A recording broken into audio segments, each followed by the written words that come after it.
प्रिय मित्रों, आप सभी को मेरा नमस्कार। थोड़े समय के बाद फिर मेरी आपसे मुलाकात हो रही इस YouTube के द्वारा, और आशा है कि आप खुश हैं, प्रभु में आनंदित हैं और प्रभु की महिमा में लगे हुए हैं। आज मैं आपके सामने एक विशेष व्यक्ति के बारे में बात करना मांगता हूं, और वो है ओनेसिमस। अब ये नाम थोड़ा सा अजीब सा है, क्योंकि ये रेगुलर नाम नहीं है जैसे हम रोजमर्रे की जिंदगी में नाम रखते हैं, लेकिन पहली शताब्दी में ये नाम बहुत प्रचलित हुआ करता था। और यहाँ पर 3 व्यक्तित्व जुड़े हुए हैं इस पर्टिकुलर स्टोरी में। वो है फिलेमोन, ओनेसिमस और पौलुस प्रेरित। इसका जो संदर्भ है इस प्रकार से है दोस्तों कि पौलुस प्रेरित जो था वो बूढ़ा हो चुका था, जेल गया था, और जेल में प्रभु के लिए जो भी कष्ट है वो सह रहा था। और उसी समय एक व्यक्ति उसके पास आया और उसने उससे मुलाकात की। फिलेमोन जो था वो एक मसीही कलीसिया का मेंबर था, विश्वासी था, प्रमुख मसीही था, और शायद कुलुसी के कलीसिया में वो एक बड़ा भारी सदस्य रहा होगा। और जो ओनेसिमस है वो फिलेमोन का दास था। तो यहाँ पर इसका जो नाटक है या जो कथा है या जो कहानी है वो इस प्रकार से है कि ओनेसिमस जो फिलेमोन का दास था, किसी कारणवश वो फिलेमोन के घर से भाग गया और कुछ समय पश्चात अपोस्तल पौलुस प्रेरित के संग जा मिला। प्रभु यीशु मसीह के बारे में बताया कि किस प्रकार से प्रभु यीशु मसीह उसके पापों के लिए मारा गया, गाड़ा गया और तीसरे दिन मुर्दों में से जी उठा, और यदि वो विश्वास करता है तो वह अनंत जीवन का सहभागी हो जाएगा। और उसने ऐसा ही किया। ओनेसिमस ने प्रभु को ग्रहण करके एक मसीही बन गया। अब क्या होता है कि जो पौलुस है वो एक पत्री लिखता है फिलेमोन के नाम, और वही ये पत्री है जो मैं आपके सामने कुछ पदों को पढ़ूंगा। मैं आपके लिए पढ़ूंगा फिलेमोन की किताब और उसका पहला अध्याय, एक ही अध्याय यहाँ पर, और उसका 4था पद। मैं सदा परमेश्वर का धन्यवाद करता हूँ और अपनी प्रार्थनाओं में तुझे स्मरण भी करता हूँ, क्योंकि मैं उस प्रेम और विश्वास की चर्चा सुनता हूँ जो सब पवित्र लोगों के साथ और प्रभु यीशु मसीह पर है। मैं प्रार्थना करता हूँ कि विश्वास में तेरा सहभागी होना तुम्हारी सारी भलाई की पहचान में मसीह के लिए प्रभावशाली हो, क्योंकि हे भाई, मुझे तेरे प्रेम से बहुत आनंद और शांति मिली है, इसलिए कि तेरे द्वारा पवित्र लोगों के मन हरे भरे हो गए होंगे। जहां तक फिलेमोन की बात है, पौलुस बड़ा उससे उत्साहित हुआ उसके जीवन से, और उत्साहित इसलिए हुआ क्योंकि वो प्रभु में बहुत सहयोगी रहा दूसरे विश्वासियों के प्रति। उसका जीवन परमेश्वर के प्रति बहुत कमिटेड था, समर्पित जीवन था, प्रभु से प्यार करता था, और दूसरे मसीही लोगों के लिए बड़ा एक उत्साह का कारण बना। और यही बात पौलुस प्रेरित उसको बड़े उत्साह रूप से ये पत्र लिख रहा है। लिखा हुआ है कि तेरे द्वारा पवित्र लोगों के मन क्या हो गए? हरे भरे हो गए। यहाँ पर हरे भरे का मतलब है आनंदित, फल फूल रहे हैं और इनकरेजमेंट हो रहा है, जो हम सबों को करना चाहिए। और एक और चीज हम पढ़ते हैं फिलेमोन के बारे में कि वो प्रेम और विश्वास की चर्चा सुन रहा है। मेरे ख्याल में कई लोग फिलेमोन की अच्छी बातों को, मसीही विश्वास को, मसीह प्रेम को दूसरों तक पहुंचा रहे थे कि कितना अच्छा भला इंसान है, भला भाई है। और पौलुस ने यह बात सुनी और इस वजह से उसको बड़ा उत्साह मिला। अब आती है ओनेसिमस की कहानी। अब ओनेसिमस जो था वो तो फिलेमोन का दास था, और होगा किसी कारण से ओनेसिमस वहां से भाग गया। मैं जब अपने टीनेज में था, 17-18 साल का, मैं जहां रह रहा था वहां से बिना बताए मैं भाग गया। बाद में मुझे बड़ा पछतावा हुआ इसके लिए, लेकिन होता है ना वो जवानी का नशा कि मैं ये कर लूंगा, मैं खुद कमाऊंगा, मैं ये करूंगा, वैसा करूंगा, कुछ नहीं, फालतू की बात। बाद में मुझे इसका एहसास हुआ और मैंने क्षमा मांगा उस व्यक्तियों से जहां पर मैं रहता था। मेरी मौसी और मौसा जी जहां रहते थे, उनसे मैंने माफी मांगी। खैर, ये तो हुई व्यक्तिगत बात, लेकिन आइए ओनेसिमुस के बारे में देखें। अब ओनेसिमुस के बारे में, क्योंकि ये पौलुस के पास था, मसीह बन चुका था, विश्वासी हो गया था, यहां पर हम दोस्तों देखते हैं पौलुस प्रेरित का प्रेम ओनेसिमुस के प्रति और एक आग्रह फिलेमोन के साथ कि भाई इसको तू बड़े ध्यान से ले ले वापस। हो सकता है अगर ये ओनेसिमुस तेरे सामने आ जाए फिलेमोन भाई, तो शायद तुझे तो क्रोध आए देख करके कि क्यों भागा ये, हैं, बताया क्यों नहीं, और तरह तरह की बातें, क्योंकि तू इसका बॉस है, इसका स्वामी है, तो तेरा अधिकार बनता है। लेकिन उससे इस प्रकार का व्यवहार न करना। मैं आपके लिए पढ़ूंगा फिलेमोन की पत्री और उसका 8वां पद, पहला अध्याय और 8वां पद।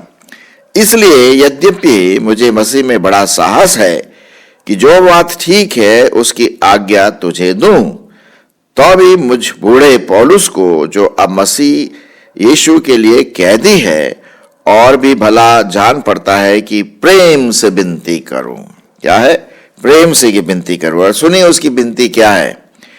मैं अपने बच्चे ओनेसिमुस के लिए, जो मुझसे मेरी कैद में जन्मा है, तुझसे विनती करता हूं।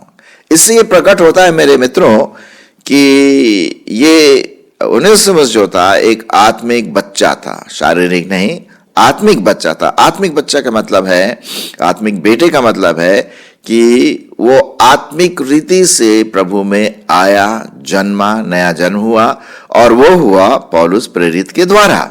तो एक तरह से वो उसका आत्मिक पिता हुआ। और यही बात पौलुस फिलेमोन की लिखता है कि मैं अपने बच्चे या बेटे ओनेसिमुस के लिए, जो मुझसे मेरी कैद में जन्मा है, तुझसे विनती करता हूं। अब सुनिए, उसका जीवन बदल गया। आपने शायद वो गाना सुना होगा, जब से प्यारा यीशु आया मेरा जीवन बदल गया, जब से मैंने उसे है पाया मेरा जीवन बदल गया। एंड सो यही बात ओनेसिमुस के लिए फिट होती है। 11वें पद में लिखा है, वह तो पहले तेरे कुछ काम का न था, पर अब तेरे और मेरे दोनों के बीच में बड़े काम का है। सुनिए, पहले बड़े काम का नहीं था। क्यों नहीं था? दास था, उल्टे सीधे काम करता होगा, कहना नहीं मानता होगा, द्रोही हो, रिबेलियस हो। पहले तो काम का नहीं था, लेकिन अब उसका जीवन परिवर्तन हो गया है फिलेमोन, और वो तेरे काम का भी है और मेरे काम का भी है। यही है मेरे दोस्तों, जब कोई भी प्रभु के पास आता है तो वो आलसी नहीं, अब तो बिल्कुल एक्टिव, सुपर एक्टिव हो जाता है। अब उसके पास जीने की आशा है, अब उसके पास एक फ्यूचर में, भविष्य में रहने के लिए, महिमा लाने के लिए, प्रभु के लिए अब उसके पास एक आशा है। सो यही बात लिख रहा है वो। वह तो पहले तेरे कुछ काम का ना था, पर अब तेरे और मेरे दोनों के बड़े काम का है। मैंने तेरे पास लौटा दिया है उसको, अर्थात जो मेरे दिल का टुकड़ा है, हृदय का टुकड़ा है, मैंने तेरे पास लौटा दिया है। देखिए, बड़े अफेक्शनेट की बात कर रहे हैं। जैसे होता ना, एक प्रेमी और प्रेमिका के बीच में बात चलती है ना, तू मेरे दिल का टुकड़ा है, तू मेरे बहुत निकट है, मैं तुझसे बहुत प्यार करता हूं, सो ऑन। यहां पर बाप और बेटे की बात आ रही है मेरे दोस्तों, आत्मिक बेटे की। बाप पौलुस आत्मिक पिता है, और वो कह रहा है, वो जो दास जो भागा है ना तेरे घर से, अब वो मेरे दिल का टुकड़ा है। कहने का मतलब बहुत प्यार से मेरे पास है, मैं उसको बहुत प्यार करता हूं, उसको छोड़ना भी नहीं मांगता हूं, लेकिन मैं तुझे उसके पास भेज रहा हूं। कारण इसका एक और भी मैं सोचता हूं मेरे दोस्तों, कि पौलुस बूढ़ा हो गया, कैद में है, और उसको पता है कि ज्यादा दिन उसके पास नहीं है और उसको शहीद होना पड़ेगा प्रभु के लिए। इसके कुछ ही समय बाद पौलुस को मार दिया जाता है, उसको शहीद बनना पड़ता है प्रभु के लिए। तो वो इस बात को जानता था, तो उसने कहा कि देखो ओनेसिमस, तुम वापस चले जाओ अपने स्वामी के पास, अपने बॉस के पास, और इसीलिए मैं ये लेटर लिख रहा हूं, ये पत्र लिख रहा हूं, और जरूर फिलेमोन तुम्हें अच्छे से देखेगा, रखेगा, और तुम्हें हर बातों की जो है तुमने जो भी कुछ उसके विरोध किया है क्षमा कर देगा। तो उसी आशा के साथ ये पत्र लिख रहा है। क्या लिखा है? उसी को, अर्थात जो मेरे हृदय का टुकड़ा है, मैंने तेरे पास लौटा दिया है। उसे मैं अपने ही पास रखना चाहता था कि वह तेरी ओर से इस कैद में जो सुसमाचार के कारण है मेरी सेवा करे। पर सुनिए साहब, पर मैंने तेरी इच्छा बिना कुछ भी करना ना चाहा, कि तेरी यह कृपा दबाव से नहीं पर आनंद से हो। ये साहब देखिए, जो पौलुस की जो अंदर की जो इच्छा थी कि भाई उसको अपने पास रखे, क्योंकि पौलुस अकेला था और उसको कोई सेवक की जरूरत थी, उतना उसका बाहर आना जाना नहीं हो सकता था, तो कम से कम ओनेसिमस तो सहायता कर सकता था। लेकिन देखिए कितना कितना आदर वाला, प्रेम वाला एक अटूट संबंध फिलेमोन और पौलुस के बीच में यहाँ प्रकट होता है। मेरे दोस्तों, हमारा भी ऐसा ही अटूट संबंध हमारे मसीह भाई बहनों के बीच में होना चाहिए, न कि चुगलीखोर, कानाफूसी, ये जलन, ईर्ष्या, ये सब चीजें कभी कभी हमारे जीवनों में आ जाती है। यहां पर हम देखते हैं एक मसीही भाइयों का प्रेम, और यही बात यहां पर लिखा हुआ है, उसे मैं अपने ही पास रखना चाहता था कि वो तेरी ओर से इस कैद में जो सुसमाचार के कारण मैं मेरी सेवा करे, पर मैंने तेरी इच्छा बिना कुछ भी न करना चाहा, कि तेरी यह कृपा दबाव से नहीं परंतु आनंद से हो, अपनी तरफ से हो, बड़े खुशी के साथ हो। क्योंकि क्या जाने वह तुझसे कुछ दिन तक के लिए इसी कारण अलग हुआ कि सदैव तेरे निकट रहे। परंतु सुनिए साहब, परंतु अब से दास की तरह नहीं वरन दास से भी उत्तम, अर्थात भाई के समान रहे। और जो मेरा तो विशेष प्रिय है ही, पर अब प्रभु यीशु में वो तुम्हारा बहुत प्रिय विशेष व्यक्ति हो जाए। देखिए साहब, पौलुस प्रेरित कितना एक प्रेम से ओतप्रोत हो करके ये बात कहता है कि यहां पर लिखा हुआ है, मैं आपके लिए, परंतु अब दास के समान नहीं वरन एक भाई के समान, एक मसीह भाई के समान, दास से भी उत्तम, और भाई के समान उसको रखे अपने साथ। और लिखा हुआ है कि प्रभु में अब वो तेरा विशेष प्रिय व्यक्ति है। पहले प्रभु से आने से पहले हाँ दास था, वो तुम्हें पूरा उसका अधिकार था ऑर्डर देने का। अब वो बात नहीं रही। जो प्रभु यीशु मसीह में हम एक दूसरे के क्या है, भाई बहन है, दास और दासी नहीं है, हम प्रभु यीशु मसीह में एक दूसरे के भाई बहन है। और यही बात पौलुस फिलेमोन को लिखता है ओनेसिमस के बारे में, जो फिलेमोन का दास था। और फिर 17 पद में लिखा, अतः यदि तू मुझे अपना सहभागी समझता है तो उससे इस प्रकार ग्रहण करे जैसे मुझको ग्रहण करे। अब ये बात भी हम देखते हैं यहां पर कि अब तू बिना फोर्स के, बिना दबाव के, ऐसे प्रेम से, आनंद से, खुशी से ग्रहण करे जैसे कि तू मुझे ग्रहण कर रहा है, बड़े आदर, भक्ति और उन अच्छी भावनाओं के साथ। क्योंकि अब वो तेरा दास नहीं है, अब वो तेरा भाई है। क्यों तेरा भाई है? क्योंकि वो प्रभु यीशु मसीह में जन्मा है, नया जन्म हुआ है उसका, यीशु मसीह के लहू में धुल गया है, विश्वासी है। तू भी विश्वासी है, वो भी विश्वासी है, ओनेसिमस भी विश्वासी है, अब तुम दोनों भाई हो, है ना। तो उसी दृष्टि से उसके साथ क्या करना है, व्यवहार करना है। तो ये लिखा हुआ है 17 पद में, अतः यदि तू यदि अपना सहभागी समझता है मुझको तो उसी प्रकार ग्रहण करना जैसे मुझको। यदि उसने तेरी कुछ हानि भी की हो या उस पर तेरा कुछ आता हो तो वो मेरे नाम पर लिख दे। मैं पौलुस अपने हाथ से लिखता हूं कि मैं आप ही भर दूंगा, और इसके कहने की कुछ आवश्यकता नहीं कि मेरा कर्ज जो तुझ पर है वह तू ही है। हे भाई, यह आनंद मुझे प्रभु में तेरी ओर से मिले, मसीह में मेरे जी को हरा भरा कर दे। क्या बात है मेरे दोस्तों, क्या बात है। कभी आपने ऐसा पत्र पढ़ा? बहुत हम पत्र लिखते हैं, ईमेल लिखते हैं, भाई तू कैसा है, ठीक है, मैं भी ठीक हूं, और ये है वो है, हम सब बातें लिखते हैं।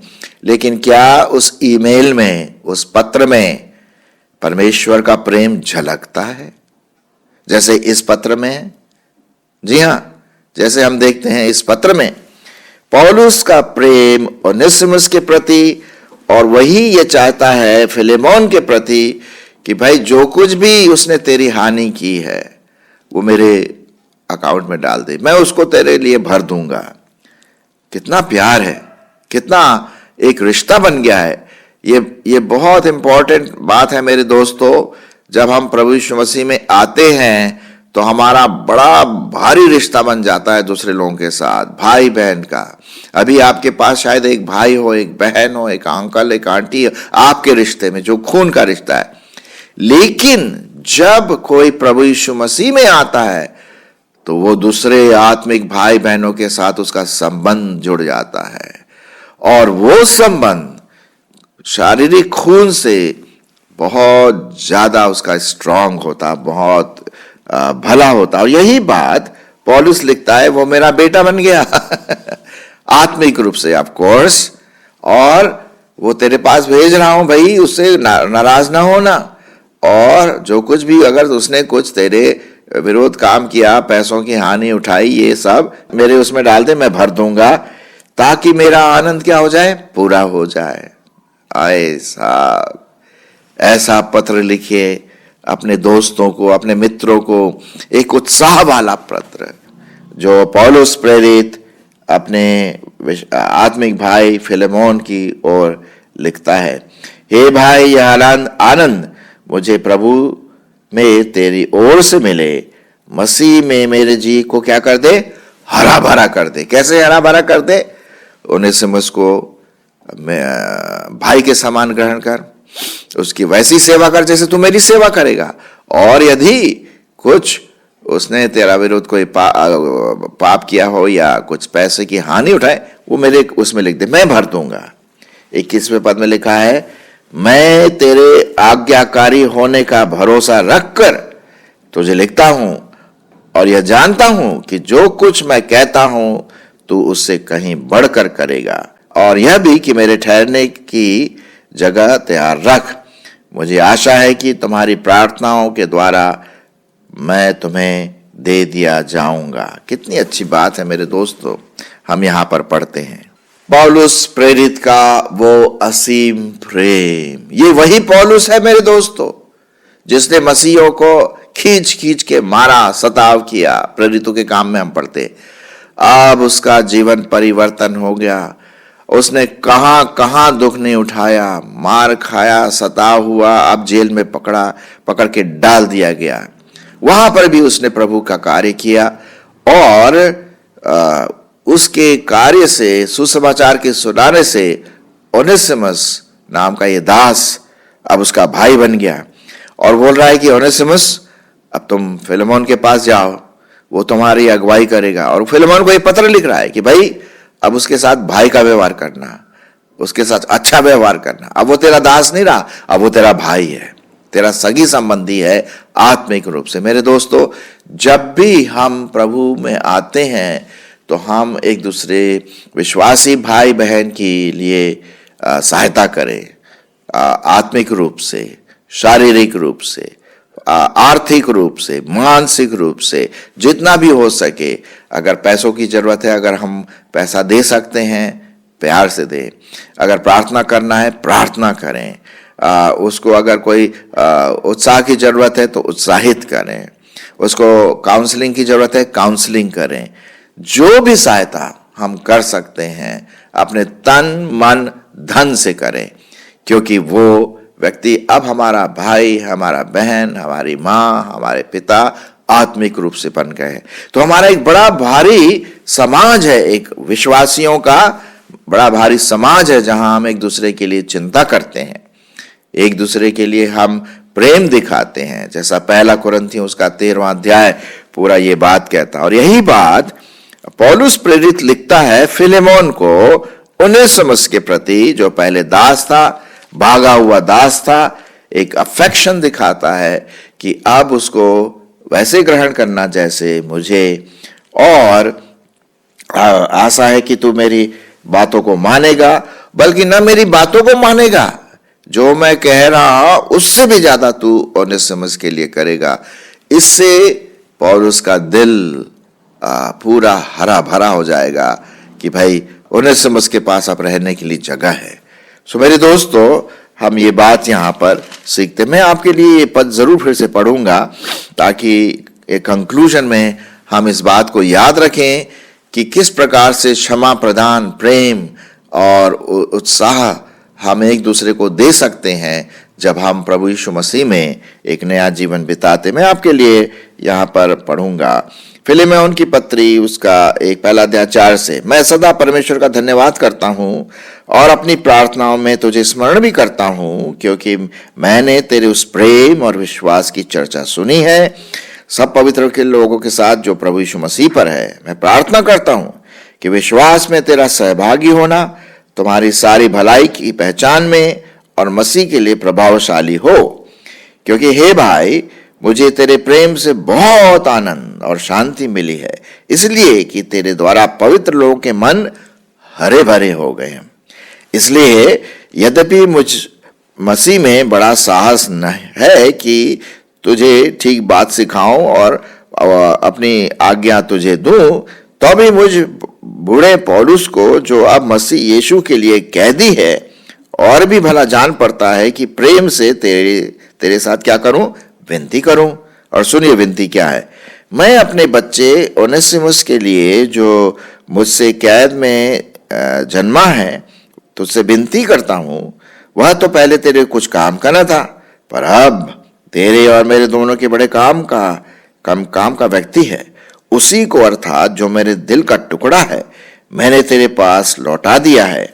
उसे अपने ही पास रखना चाहता था कि वह तेरी ओर से इस कैद में जो सुसमाचार के कारण मेरी सेवा करे, पर मैंने तेरी इच्छा बिना कुछ भी करना न चाहा कि यह कृपा दबाव से नहीं पर आनंद से हो, क्योंकि क्या जाने वह तुझसे कुछ दिन तक के लिए इसी कारण अलग हुआ कि सदैव तेरे निकट रहे, परंतु अब से दास के रूप में नहीं, वरन दास से भी उत्तम एक भाई के समान रहे, जो मेरा जो विशेष प्रिय ही है, पर अब शरीर में और प्रभु में तेरा भी एक विशेष प्रिय है। अतः यदि तू मुझे अपना सहभागी समझता है, तो उसे इस प्रकार ग्रहण कर जैसे मुझे, और यदि उसने तेरी कोई हानि की है, तो वो भी मेरे अकाउंट में डाल दे। जो कुछ आता है मेरे में डाल दे, मेरे नाम पर लिख दे। मैं पौलुस अपने हाथ से लिखता हूं कि मैं आप भर दूंगा, और इसके कहने की कुछ आवश्यकता नहीं कि मेरा कर्ज जो तुझ पर है वह खुद तू ही है। हे भाई, यह आनंद मुझे प्रभु में तेरी ओर से मिले, मसीह में मेरे जी को हरा भरा कर दे। मैं तेरे आज्ञाकारी होने का भरोसा रखकर तुझे लिखता हूं, और यह जानता हूं कि जो कुछ मैं कहता हूं तू उससे कहीं बढ़कर करेगा। परमेश्वर इस वचन को और आशीषित करे, और आशा है कि आप जो विश्वासी भाई बहन सुन रहे हैं, अगर आपके जीवन में ऐसा कोई भाई बहन है जो प्रभु में आया और मुसीबत में है, दुख में है, तकलीफ में है, सताव में है, आजकल कई जगह सताव हो रहे, प्रार्थना करें, सहायता करें एक दूसरे की, उत्साहित करें, विजिट करें, उनके दुख के मर्म को जानें, और जो कुछ भी बन पड़ता है हम कर सके, क्योंकि ये बड़ी भारी रिस्पॉन्सिबिलिटी है हम सभी विश्वासी भाई बहनों की, कि हम दूसरे भाई बहन की आवश्यकताओं को देखें और जैसा मसीह यीशु देखता है उसी दृष्टिकोण से हम दूसरों को देख सके जो प्रभु यीशु मसीह में है। आशा है आप इस पर ध्यान देंगे। परमेश्वर आपकी अगुवाई करे।